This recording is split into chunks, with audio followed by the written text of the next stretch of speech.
Assalamualaikum warahmatullahi wabarakatuh. Alhamdulillah, puja dan puji syukur kita panjatkan kehadirat Allah Subhanahu wa taala yang telah memberi kita nikmat kesehatan.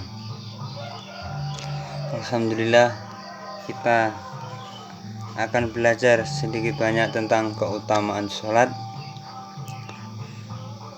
Bismillahirrahmanirrahim.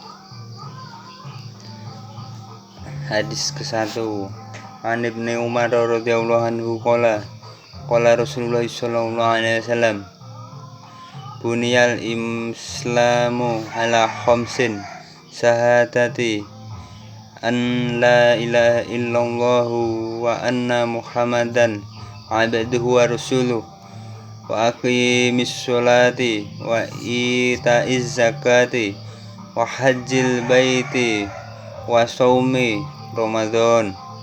Dari Ibnu Umar radhiyallahu anhu, ia berkata, Rasulullah sallallahu alaihi wasallam bersabda, agama Islam dibangun atas 5 perkara: bersaksi bahwa tiada Tuhan selain Allah dan Muhammad adalah hamba dan utusan Allah, mendirikan sholat, membayar zakat, haji, dan saum pada bulan Ramadan.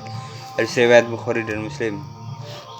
Ketika kelima hal di atas adalah asas iman terbesar dan rukun yang terpenting.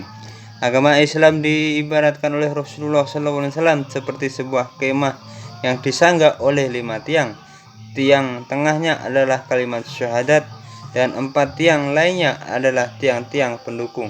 Pada setiap penjuru 4 tiang lainnya adalah tiang-tiang pendukung. Pada setiap penjuru kemah itu, tanpa tiang tengah, kemah tersebut tidak akan dapat berdiri tegak.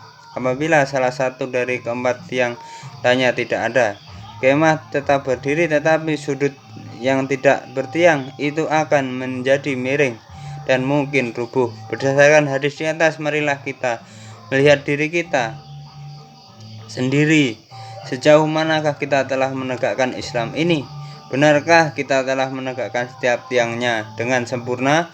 Kelima tiang dalam hadis di atas sangat penting, sehingga ditetapkan sebagai asas-asas Islam. Oleh sebab itu, dengan kedudukannya sebagai seorang muslim, maka sangat penting bagi kita untuk memperhatikan urusan sholat, mengingat bahwa masalah yang terpenting setelah iman adalah sholat. Abdullah bin Mas'ud radhiyallahu anhu berkata, saya pernah bertanya kepada Rasulullah SAW, amal apakah yang paling dicintai oleh Allah? Jawab beliau, sholat. Saya bertanya lagi, lalu apa? Beliau menjawab, berbuat baik kepada kedua orang tua. Kemudian saya bertanya lagi, lalu apa? Beliau menjawab, jihad. Muslim Ali Qali radhiyallahu an menyatakan bahwa alim ulama telah menjadikan hadis ini sebagai dalil bahwa sholat adalah kewajiban Islam yang terpenting setelah iman.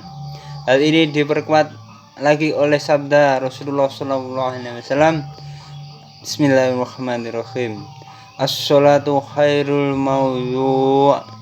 Sholat adalah sebaik-baik ketetapan amal untuk hambanya.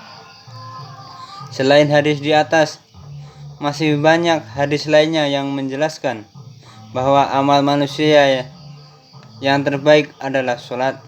Dalam Jami'us Shahih disebutkan 5 orang sahabat yang telah meriwayatkan hadis di atas, yaitu Sauban, Ibnu Umar, Salamah, Abu Umamah, dan Ubadah radhiyallahu anhum. Ibnu Mas'ud dan Anas radhiyallahu anhu meriwayatkan bahwa amal yang paling utama adalah sholat tepat pada waktunya. Ibnu Umar radhiyallahu anhu dan Ummu Farwah radhiyallahu anha juga meriwayatkan bahwa sholat pada awal waktu adalah amal yang paling utama. Semua hadis ini memperkuat maksud hadis di atas. Alhamdulillah, saudaraku, inilah fadilah sholat. Meskipun sedikit kita amalkan, insya Allah kita mendapat keberkahan di dunia dan di akhirat. marilah kita bersama-sama menjaga sholat kita, sholat di awal waktu. Sungguhnya amalan yang paling disukai oleh Allah Subhanahu wa Ta'ala adalah sholat di awal waktu. Kita sedikit demi sedikit memperbaiki keadaan kita setiap harinya. Kita mengutamakan sholat, mendulukan sholat. Ketika datangnya suara azan, kita langsung mengambil air wudhu, langsung kita melakukan sholat berjamaah di masjid. Kalaupun ada keperluan yang lain, silahkan sholat di rumah. Kalaupun tidak ada keperluan, langsung saja sholat ke masjid. Itulah yang diajarkan oleh baginda Rasulullah SAW, sholat berjamaah di masjid, kalau bisa 5 waktu. Sekian dari saya. Kita tutup. Billahi taufik wal hidayah. Assalamualaikum warahmatullahi wabarakatuh. Subhana rabbika rabbil izzati amma yasifun. Wassalamun alal mursalin. Walhamdulillahi rabbil alamin. Al-Fatihah. A'udzubillahi minasyaitonir rajim. Bismillahirrahmanirrahim. Iya, alhamdulillah sudah suratul mustaqim suratul dzikr ghairil maghdubi alaihim waladdallin. Amin.